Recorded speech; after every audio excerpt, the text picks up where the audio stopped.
नमस्कार, प्रभा साक्षी news network पर आप सभी का स्वागत है। भारत को जब से G20 की अध्यक्षता मिली है तब से विपक्ष के कुछ नेता बहुत परेशान हैं। खासकर कांग्रेस नेता जयराम रमेश बहुत ज़्यादा तकलीफ में नजर आ रहे हैं। प्रधानमंत्री नरेंद्र मोदी के हर वक्तव्य, हर उपलब्धि, हर फैसले और हर नीति पर कटाक्ष करने से नहीं चूकने वाले जयराम रमेश मोदी विरोध में कभी कभी बहुत आगे निकल जाते हैं। जैसे प्रधानमंत्री नरेंद्र मोदी की पहल पर आज़ादी के अमृत काल को देश ने धूमधाम से मनाया, लेकिन जयराम रमेश ने अमृत काल को अमरूद काल बता दिया था। भारत को विश्व की तीसरी अर्थव्यवस्था बनाने की बात कही गई तो जयराम रमेश ने कह दिया कि इसमें सरकार को क्या करना है, भारत अपने आप ही तीसरी अर्थव्यवस्था बन जाएगा। देखा जाए तो भारत की हर कामयाबी को कम करके आंकने और भारत की हर उपलब्धि का श्रेय गांधी परिवार को देने के लिए जयराम रमेश इतने आतुर रहते हैं कि उन्होंने कांग्रेस में बड़े से बड़े नेताओं को पीछे छोड़ दिया है। अब जयराम रमेश के निशाने पर G20 शिखर सम्मेलन है। इस सम्मेलन को दिव्य और भव्य रूप देने के लिए प्रधानमंत्री नरेंद्र मोदी कोई कोर कसर नहीं छोड़ रहे हैं। मोदी शिखर सम्मेलन की तैयारियों से जुड़े हर पहलू पर करीबी नज़र रख रहे हैं ताकि कहीं कोई कमी न रह जाए। शिखर सम्मेलन के लिए प्रधानमंत्री मोदी की सरकार ने दिल्ली के प्रगति मैदान में जो भारत मंडपम तैयार करवाया है, उससे भारत का ही गुणगान पूरी दुनिया में होने वाला है। शिखर सम्मेलन में भाग लेने के लिए आने वाले विश्व नेताओं की आवभगत के लिए जो प्रबंध किए जा रहे हैं, उससे भारत के आतिथ्य सत्कार का ही गुणगान विश्व भर में होने वाला है।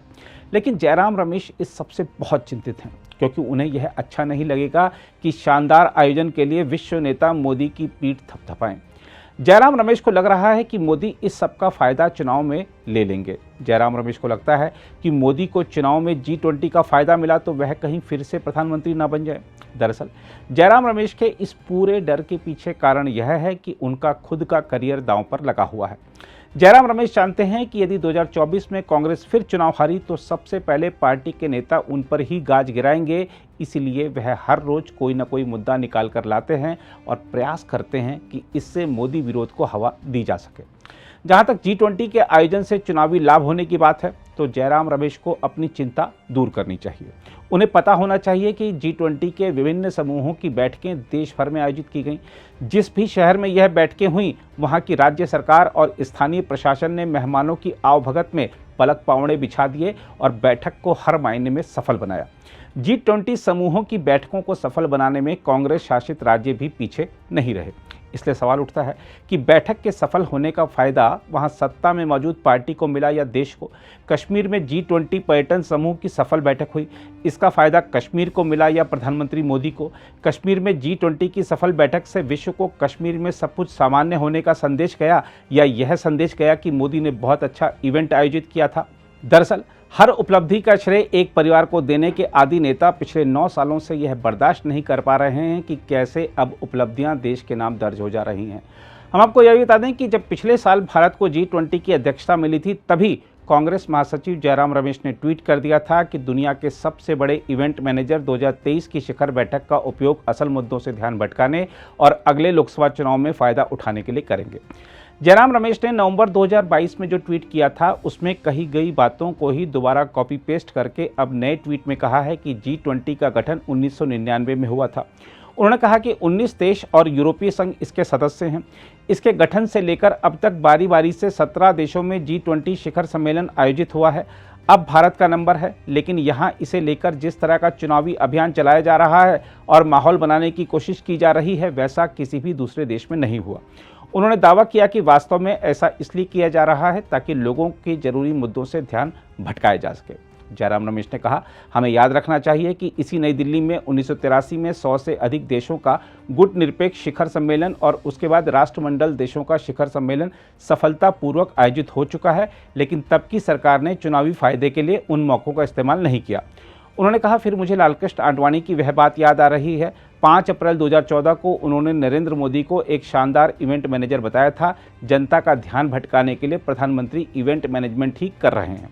बहरहाल जयराम रमेश का यह कहना सही है कि भारत को अध्यक्षता इसलिए मिली क्योंकि इस बार हमारे देश की बारी थी। जयराम रमेश की यह बात भी सही है कि कांग्रेस के समय में भी देश में वैश्विक आयोजन हुए, लेकिन जयराम रमेश को फर्क यह देखना चाहिए कि पहले के आयोजन जहां आज तक अपने घपले और घोटालों के लिए मशहूर हैं, वहीं आज के आयोजन अपनी दिव्यता, भव्यता और भारत की संस्कृति, सभ्यता तथा इतिहास की अलौकिक झलक से लोगों के बीच चर्चा का केंद्र बने हुए हैं या बन रहे हैं। बहरहाल बीजेपी ने इस मुद्दे पर जयराम रमेश पर पलटवार करते हुए कहा है कि यह समझ नहीं आता कि क्यों कांग्रेस देश में कुछ अच्छा होते हुए नहीं दिखना चाहती। हर उस चीज का विरोध करती है जो भारत के हित में है। दुनिया जो है देख रही है कि भारत कहां से कहां गया है नरेंद्र मोदी जी के नेतृत्व में। अर्थव्यवस्था में कितने महत्वपूर्ण रूप से 10 नंबर से कहां तक आ गया है और आगे कहां तक जाएगा, सबको ये आशा है।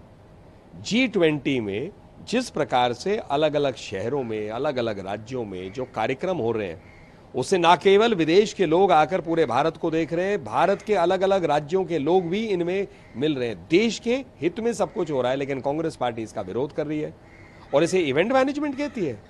तो कांग्रेस को क्या भारत आगे प्रगति करे, विश्व में उसकी अच्छी तारीफ हो, पसंद नहीं आता? और पंडित जवाहरलाल नेहरू जी को कांग्रेस कहती थी कि विदेश और कूटनीति में कितना काम किया, ये किया, वो सब इवेंट मैनेजमेंट थे क्या?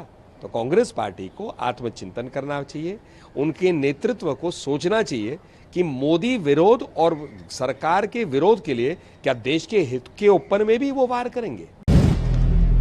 अगर आप भी लेना चाहते हैं देश दुनिया की तमाम जानकारी तो आज ही सब्सक्राइब करें हमारे चैनल को। साथ ही नीचे दिए बेल आइकन को जरूर दबाएं ताकि हर अपडेट आप तक पहुंच सके।